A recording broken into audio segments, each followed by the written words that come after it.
بسم اللہ الرحمن الرحیم الحمد للہ رب العالمین والعاقبۃ للمتقین والصلاۃ والسلام علی نبیہ الکریم اما بعد۔ ہم اس سے قبل لیکچر میں عربوں کے جو قبل اسلام معاشرتی اور اخلاقی حالات تھے ان پر گفتگو کر رہے تھے، اور معاشرتی حالات کے حوالے سے ہم نے کچھ بنیادی پوائنٹس کا موضوعات کو تفصیل سے جو ہے وہ دیکھ لیا تھا۔ آج ہم نے اخلاقی اوصاف سے بات شروع کرنی ہے اور پھر عربوں کے سیاسی حالات کا بھی جائزہ لینا ہے۔ تو اخلاقی اوصاف کے حوالے سے یہ بات ابتدائی طور پر ذہن میں رکھیں کہ ٹھیک ہے، عربوں کے اندر بہت سی برائیاں موجود تھیں۔ عرب جو ہے وہ جن برائیوں کا مرقع تھے، پچھلے لیکچر میں ہم نے ان کا قدر جائزہ بھی لیا تھا، مگر بہرحال ان میں کچھ نسبی اور اخلاقی اوصاف بھی تھے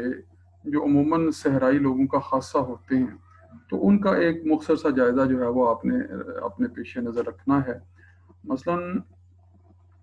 اگر ہم عربوں کی زندگی پر جو ہے وہ نظر دوڑائیں تو عمومی طور پر یہ بات آپ کو محسوس ہوگی کہ عرب قبائل جو ہیں وہ ابتدائی طور پر جن اخلاقی اوصاف کے ساتھ متصف سمجھے جاتے تھے یا جن کے مالک تھے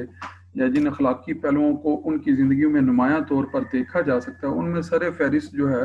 ان کے مزاج میں یہ پہلو موجود تھا۔ یہ جھوٹ سے جو ہے وہ سخت نفرت کرتے تھے۔ بالعموم جو ہے وہ عرب قبائل کے اندر جو معاشرتی طور پر جھوٹ سے نفرت کا رویہ پایا جاتا ہے، اس کی وجہ سے کسی بھی فرد کے لیے چاہے وہ دانستہ طور پر جو ہے وہ جھوٹ کا سہارا لینا چاہے بھی تو وہ نہیں لے پاتا تھا۔ اس حوالے سے ہم جب کیسر روم کے پاس جب رسول اللہ صلی اللہ علیہ وآلہ وسلم کا دعوتی خط پہنچا تھا تو آپ جانتے ہیں کہ اس نے پھر وہاں پر حکم دیا تھا کہ عربوں میں سے کوئی اگر موجود ہے، کیسر روم نے اپنے دربار کے اندر جو ہے وہ اس کو بلایا تھا کہ اگر کوئی عرب فرد جو ہے وہ یہاں موجود ہے تو اس کو پیش کیا جائے۔ تو اتفاق سے اس وقت جو ہے وہ مکہ کے تاجروں کا ایک گروہ جن کی جو قیادت ہے وہ ابو سفیان کر رہے تھے، وہ وہاں پر موجود تھا، اور اس وقت وہ آپ جانتے ہیں ایمان نہیں لائے ہوئے تھے، تو لہٰذا انہیں دربار میں لایا گیا اور کیسر روم نے ابو سفیان سے رسول اکرم صلی اللہ علیہ وآلہ وسلم کے بارے میں چند سوالات کیے۔ تو اس وقت ابو سفیان باوجود کہ آپ کے خلاف تھا، کافر تھا، دشمن تھا اور بڑے دشمنوں میں شمار ہوتا تھا، مگر پھر بھی وہ کہتے ہیں کہ میں دلی طور پر چاہتا تھا کہ آپ صلی اللہ علیہ وآلہ وسلم کے خلاف جھوٹ بولوں، لیکن اس خیال سے کہ اگر جھوٹ بولا تو میں اپنی قوم میں رسوا ہو جاؤں گا، مجھے وہاں سچ بولنا پڑا۔ تو یہ ان کے الفاظ ہیں کہ صرف اس اعتبار سے کہ قوم کے اندر جو ہے وہ عمومی مزاج سچ سے تعلق اور وابستگی کا ہے، جھوٹ بولنے سے نفرت ہے، تو اگر جھوٹ بولا اور قوم کو پتہ چلا کہ میں نے جھوٹ بولا ہے تو میری اپنی قوم میرے خلاف ہو جائے گی، میرے اپنے قبیلہ یا میرے ساتھ آئے ہوئے لوگ ہی جو ہے وہ میری بات کا ابطال کر دیں گے، تو میری خود جو ہے وہ اس طرح سے کاروباری ساکھ بھی خراب ہوگی۔ تو یہ ساری باتیں مد نظر رکھتے ہوئے وہ وہاں پر کیسر روم کے سامنے بھی جھوٹ بولنے سے اجتناب کر رہے تھے۔ تو یہ عربوں کے اوصاف میں یہ بات موجود ہے کہ جھوٹ کے خلاف جو ہے وہ سخت نفرت پائی جاتی ہے ان کے مزاج میں۔ پھر ایک ان کا پہلو عربوں کا اخلاقی پہلو سخاوت ہے کہ یہ مجموعی طور پر بڑے سخی ہوتے ہیں۔ آپ نے بڑے بڑے نام سنے ہوں گے، جیسے خاتم طائی کا نام ہے کہ اس کی سخاوت جو ہے وہ ضرب المثل ہے۔ تو سخاوت عربوں میں ضرب المثل ہے۔ اس کے حوالے سے بہت سے اقدامات جو عربوں کے واقعات میں ملتے ہیں، کبھی آپ جو ہے وہ عربوں کی مشہور داستانیں پڑھیں، جیسے کلیلہ و دمنہ کی داستانیں ہیں، یا پھر کہہ لیں کہ الف لیلہ کی داستانیں بعض اوقات جو ہے وہ بیان کی جاتی ہیں، تو ان میں بھی بہت سے مقامات پر جو ہے وہ اس بات کا اندازہ ہوتا ہے کہ جو سخاوت ہے، جو فیاضی ہے، جو مال خرچ کرنے کا جذبہ ہے، تو عرب جس بھی چیز کے اندر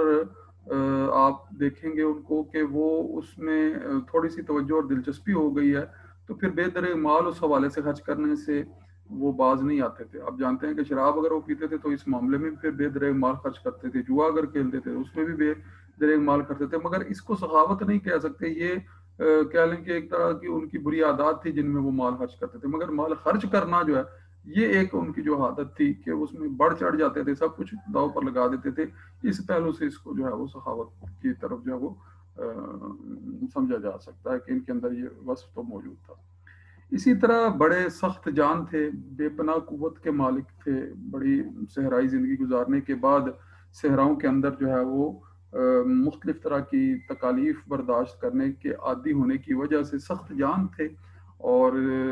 سخت موسموں میں، شدید موسموں میں وقت گزارنے کے عادی تھے. تو یہ بھی ان کی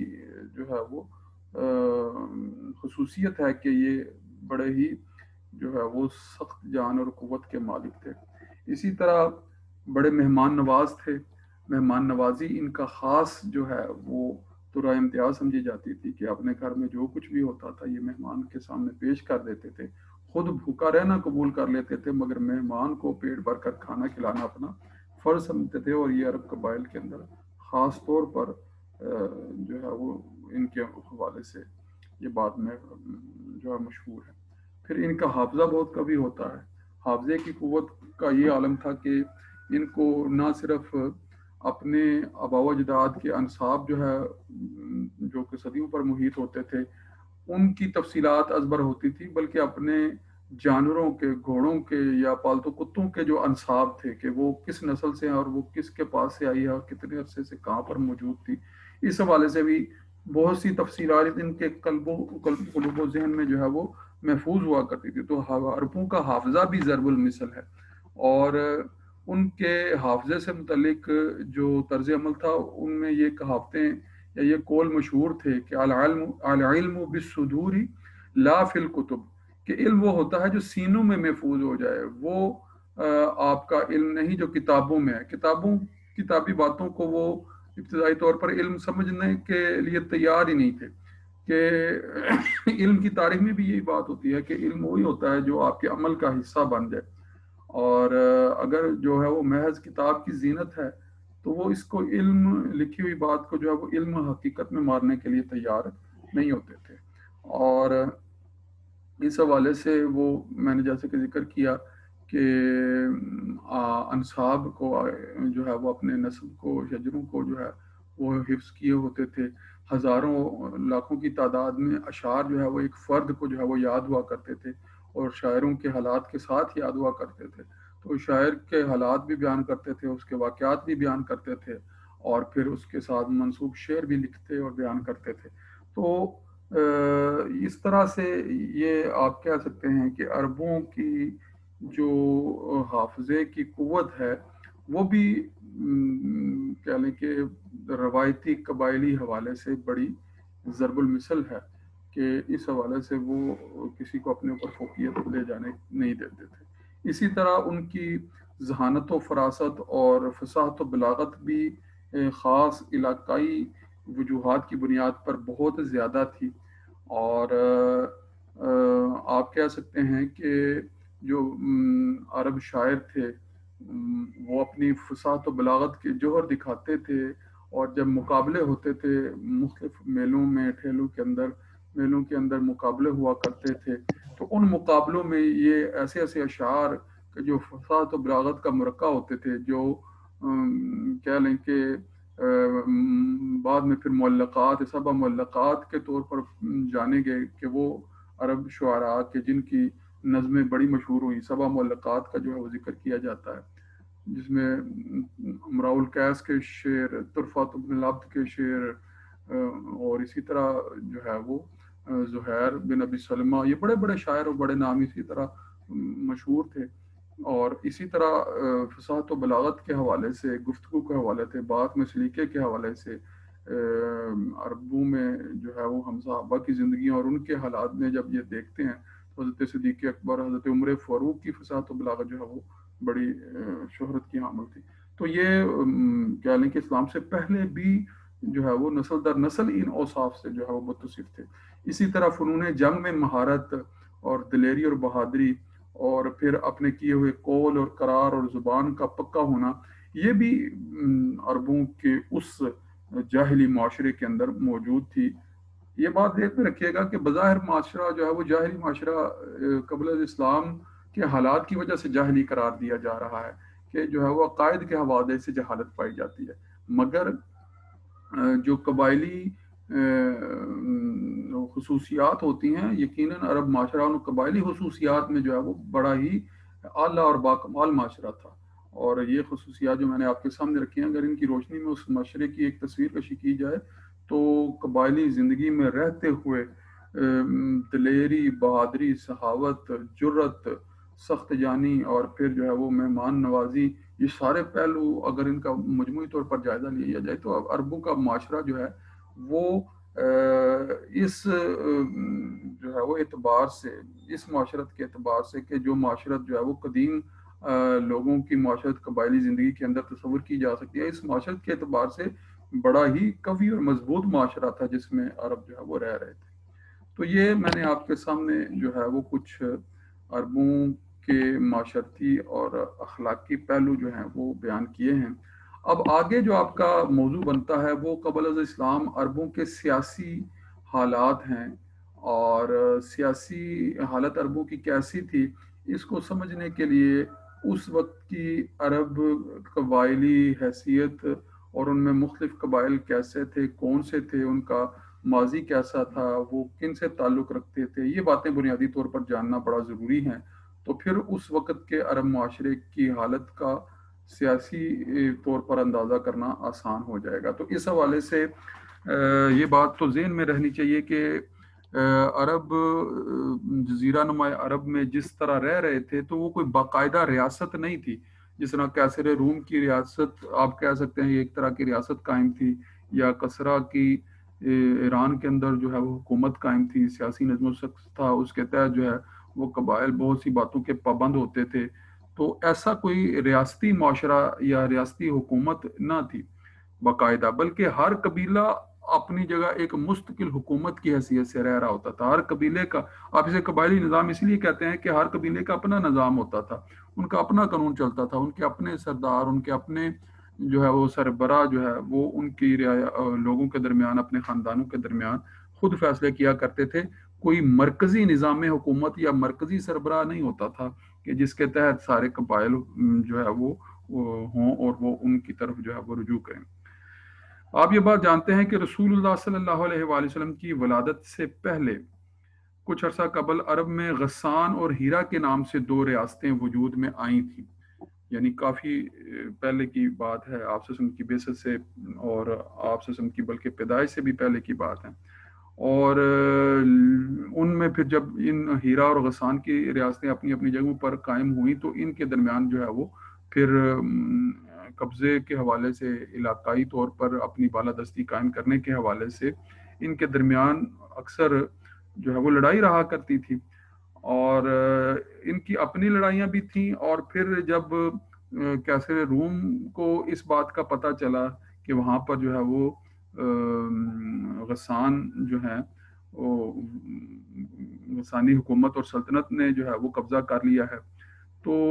جلد ہی پھر رومی سلطنت نے غسان پر قبضہ کر لیا اور ایرانی سلطنت نے ہیرا کی ریاست پر قبضہ کر لیا۔ اس کا خطر یعنی جو ایران کے پاس قریب تھی ہیرا کی ریاست، اس پر ایرانیوں نے جو ہے وہ غلبہ حاصل کر لیا، اور جو روم کے علاقوں کی طرف قریب ریاستیں، غسانی ریاستیں تھیں، ان پر جو ہے وہ رومیوں نے قبضہ کر لیا۔ تو لہٰذا وہ سلطنت کا جو ایک ڈھانچہ بنا بھی تھا، تو یہ جو بڑی سلطنتیں جو اپنے آپ کو بڑی طاقت کہلاتی تھیں، انہوں نے ان کو ختم کر کے تو وہاں پر پھر وہی پرانی قبائلی ریاستی حیثیت جو ہے وہ قائم ہو گئی۔ تو آپ یہ کہہ سکتے ہیں کہ اس وقت عرب کے اندر جو بھی قبیلے تھے وہ کسی بھی ریاست کے ماتحت نہ تھے اور یکسر آزاد اور خود مختار تھے، اور یہ قبیلے زیادہ تر مغربی عرب میں آباد تھے، مشرقی علاقے جو ہے وہ اس طرح سے آباد کم تھے، اور عرب کی جو فطری آزاد روی اور خود مختاری کی جو حیثیت تھی، جو شان تھی، وہ ان قبیلوں میں نظر آتی تھی۔ تو عرب کے یہ جو قبیلے اس وقت آزاد اور خود مختار حیثیت سے رہ رہے تھے، ان کو ابتدائی اور بنیادی طور پر جو ہے وہ دو بڑے حصوں میں تقسیم کیا جاتا ہے، ایک کو عدنانی کہتے ہیں اور دوسرے کو قحطانی کہتے ہیں۔ عدنانی جو قبائل تھے یہ حضرت اسماعیل علیہ السلام کی نسل سے تھے، اور یہ قبیلے جو ہے وہ بنو عدنان سے تعلق ہونے کی وجہ سے عدنانی کہلاتے تھے۔ تو ابتدائی نسبی تعلق ان کا جو ہے وہ جب حضرت ابراہیم علیہ السلام اپنے بیٹے حضرت اسماعیل علیہ السلام کو یہاں پر چھوڑ کر چلے گئے تھے وادی غیر ذی زرع میں، جو اس وقت جو ہے وہ مکہ کی وادی ہے، تو وہاں پر جب چھوڑ کے گئے تھے تو ان کے بعد وہاں پر جو تجارتی قافلے گزرتے ہوئے ٹھہرنا شروع ہو گئے تھے، تو ان کے ساتھ مل کر وہاں پر پھر قبائلی زندگی کا ایک نیا نظام جو ہے وہ قائم ہونا شروع ہوا۔ مگر جو حضرت اسماعیل علیہ السلام کی اپنی اولاد تھی، اپنی نسل تھی، ان کے آگے جو پھر نسلیں چلیں تو وہ بنیادی طور پر عدنانی کہلائے۔ تو اس کے علاوہ ان قبیلوں میں پھر آگے مزید قبیلے ترقی کرتے گئے، بڑھتے گئے، تو جو بڑے بڑے نام تھے وہ بنو ربیہ تھے، بنو خزاعہ تھے، بنو مضر تھے، یہ سارے عدنانی قبائل تھے۔ جبکہ قحطانی قبائل کون سے تھے؟ یہ وہ قبائل تھے جن کا مرکز یمن کی طرف تھا، اور یثرب کے قبائل اوس اور خزرج اور مکہ کے بنو خزاعہ وغیرہ یہ سارے قحطانی کہلاتے تھے۔ ان کے نام آپ نے سنے ہوں گے، مدینہ کے اندر جو اوس اور خزرج قبیلے پہلے سے کافی عرصہ دراز سے جو ہے وہ رہتے چلے آ رہے تھے، یہ سارے قحطانی تھے۔ اور عدنانی اور قحطانی قبائل جو کہہ لیں کہ مختلف مواقع پر ایک دوسرے کے خلاف جو ہے وہ لڑتے بھی نظر آتے تھے، نبرد آزما رہتے تھے، جنگیں کرتے رہتے تھے، ایک دوسرے کے جو ہے وہ دشمن سمجھے جاتے تھے۔ اور خانہ کعبہ کا تقدس چونکہ عدنانی قبائل کے پاس تھا، یعنی حضرت اسماعیل علیہ السلام سے آگے چلنے والی نسل کی حیثیت سے عدنانی قبائل کے پاس تھا، تو خانہ کعبہ کی وجہ سے عدنانیوں کو جو ہے وہ پورے عرب میں ذرا تقدس کی نظر سے دیکھا جاتا تھا، ان کو فضیلت جو ہے وہ حاصل تھی، اور یہ بات جو ہے وہ قحطانیوں کو جو ہے وہ پسند نہیں تھی۔ وہ ان سے اس حوالے سے جو ہے وہ نفرت کرتے تھے، اس حوالے سے ان کو ناپسند کرتے تھے کہ ان کو جو ہے وہ کیوں نہیں بالادستی حاصل ہوتی، تقدس حاصل ہوتا، لوگ ان کی طرف کیوں نہیں آتے۔ تو یہی بات ہے کہ آپ جانتے ہیں وہ بڑا واقعہ جو ابرہہ کا واقعہ مشہور ہے، واقعہ فیل بھی جسے کہتے ہیں، کہ یمن کے حکمران نے ابرہہ جس کا نام تھا اپنے ملک میں ایک خانہ کعبہ اپنا تعمیر کروا لیا تھا، اور اس میں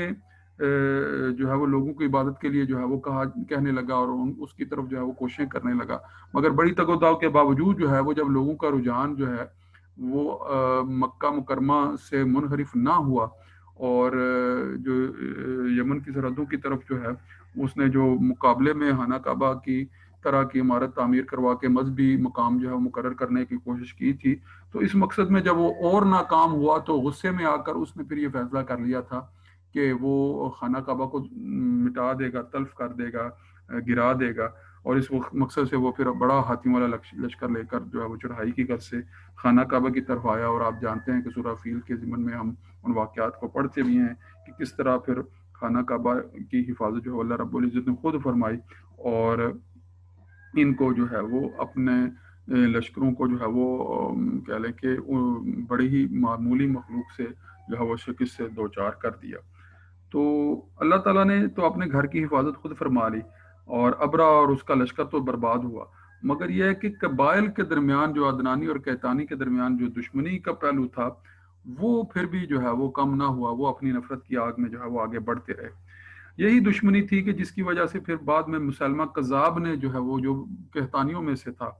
اور ادھر ہی یمن کے علاقوں سے جو ہے وہ اپنا جو ہے وہ معاملہ اختیار کرنے کے لیے اقدامات کرتا تھا، تو اس نے وہاں پر قحطانیوں کے اندر جو ہے وہ نبوت کا دعویٰ کیا۔ تو اس وقت بھی اس کے قبیلہ کے لوگ یہ کہتے تھے کہ یہ بات تو درست ہے کہ مسلمان نے جھوٹا دعویٰ کیا ہے، وہ جانتے تھے کہ یہ جھوٹے نبی ہونے کا دعویٰ کر رہا ہے، مگر پھر بھی وہ اس کی حمایت کیوں کرتے تھے؟ وہ کہتے تھے کہ اصل بات یہ ہے کہ بنو نذر کے سچے نبی سے ہمارا جو جھوٹا نبی ہمیں زیادہ اچھا لگتا ہے، یعنی اپنی قبائلی تعصب کی وجہ سے وہ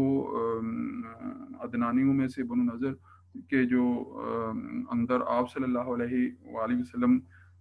کی جو بعثت تھی وہ اس قبائلی عصبیت کی بنیاد پر جو ہے وہ آپ صلی اللہ علیہ وسلم کی صداقت کا اقرار کرنے کی بجائے اپنے مسلمہ کذاب جھوٹے نبوت کے دعوے دار کو جو ہے وہ پسند کرتے تھے اور اس کے پیروکار تھے، لہذا اس کی پیروکاری میں جو ہے وہ انہوں نے بڑے وسیع اقدامات کیے، اور آپ جانتے ہیں کہ اس کے خلاف جب صحابہ جنگ لڑنے گئے تو وہاں پر مسلمانوں نے بھی بڑا وسیع لشکر بھیجا، اور وہ بھی بڑے لشکر کے ساتھ جو ہے وہ آئے تھے، اور ان کے درمیان جو ہے وہ جو جنگ ہوئی تھی اس میں